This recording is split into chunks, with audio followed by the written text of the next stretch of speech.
আমার নাম পিয়া। পিয়া, বাড়ি কোথায়? বাড়ি ইসে শরীয়তপুর।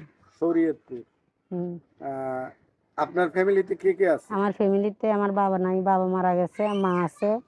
বিয়ে হয়েছিল আর কি পারিবারিকভাবে বিয়ে হয়েছিল।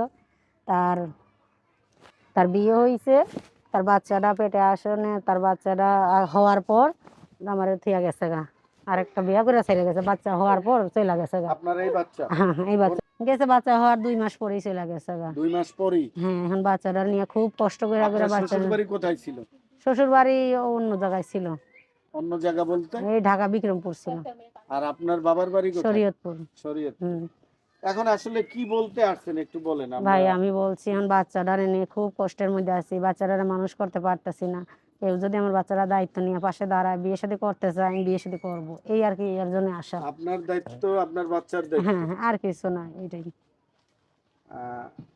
পড়াশোনা করছেন আপনি? হ্যাঁ, আমি 9 পর্যন্ত পড়ালেখা করছি।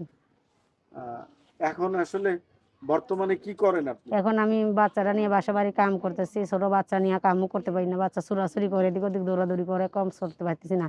হাতের মেশিনের কাজ শিখছি, টাকার অভাবে কিনতে পারতেছি না। কেউ যদি আমার পাশে দাঁড়ায়, দায়িত্ব নেয়, আমার বাচ্চারারও দায়িত্ব নেয়, তাহলে আমি বিয়ে শাদী করবো। সে যেমনই হোক, বয়স্ক হোক, তার ফ্যামিলি থাক, ছেলে মেয়ে থাক, অথবা তার ছেলে এই স্ত্রী অসুস্থ, অথবা স্ত্রী চলে গেছে, মারা গেছে, এরকম বয়স্ক হইলেও সমস্যা নেই, আমি বিয়ে করবো। আমার বাচ্চারা যদি দায়িত্ব নেয়, আমার আশা ছিল না বিয়ে শাদী করার, কিন্তু আমি একলা তো এই কাম করে বাচ্চারা মানুষ করতে পারব না। এই কারণে বিয়ে শাদী করলে যদি বাচ্চারা একটু মানুষ করতে পারি, এই কারণে।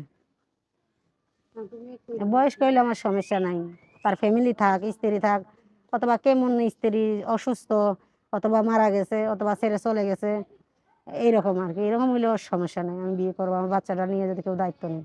ইউটিউবে আসা লাগবে কেন? সেটা তো দেশেই পাওয়া যায়। না ভাই, সবাই তো আর বাচ্চা দেখে বিয়ে শাদী করতে চায় না।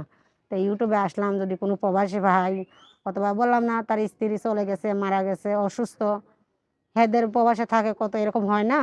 তো এরকম হইলে আমি বিয়ে শাদী করবো, এই আর কি। যদি বিয়ে শাদী করে আপনার বিদেশ নিয়ে যেতে চায়? হ্যাঁ, আমি তাও চলে যাব। আমার বাচ্চারা নিয়ে যদি তাও বিদেশ নিয়ে যেতে চায়, আমি তাও চলে যাব। ঠিক আছে? যাবেন? হ্যাঁ, আমি যাইতে রাজি আছি। তো আজকে যে ইউটিউবে আসলেন, হুম। আপনারা দেখে তো মানুষের নানান গালিগালাজ করতে পারে, বা বাজে মন্তব্য করতে পারে, বা ফোনে আপনাকে বাজে রকমের মন্তব্য করবে, সেটা আপনি কিভাবে নেবেন? না ভাই, এটা এখন একটা অসহায় মেয়ে আইছে, বাচ্চা অসহায়, বাচ্চারা দেখে যদি কারো দয়া লাগে, মায়া লাগে, সে বাচ্চা দেখে যদি আমার খারাপ মন্তব্য করে, সেটা তো আর আমার কিছু করার নাই। আমি রিকোয়েস্ট করব যে আমার বাচ্চাটা নিয়ে আমি আইছি অসহায় অবস্থায়, কেউ ভাইয়ারা আপনারা আমার খারাপ মন্তব্য করেন না। যদি একটু সহযোগিতা পাশে দাঁড়াইবার মতন থাকে, যে কোনো একটা মানুষে আমার পাশে থাকেন, আমি বিয়ে শাদী করব। ঠিক আছে? বয়স্ক আমার সমস্যা নেই, 40-50 এরকম হইলেও সমস্যা নেই। আপনার সঙ্গে যোগাযোগের মাধ্যম? এই যে আমি নাম্বার দিব, বলেন নাম্বার। আমি নাম্বার দিতে আছি। আপনাদের লাইফে দেয় 0133 67, তারপর হলো 10502। আবার বলতে হবে, 0133 67 10502।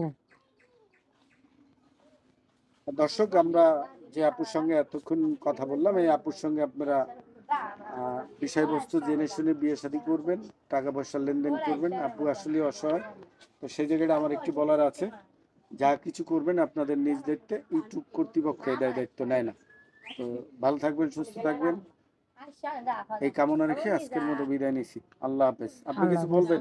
না ভাই, এই যে একটাই কথা বলা, যে ভাই কেউ পাশে দাঁড়াবার মতন হইলে ফোন টোন দেন বাচ্চাটা নিয়ে। ঠিক আছে?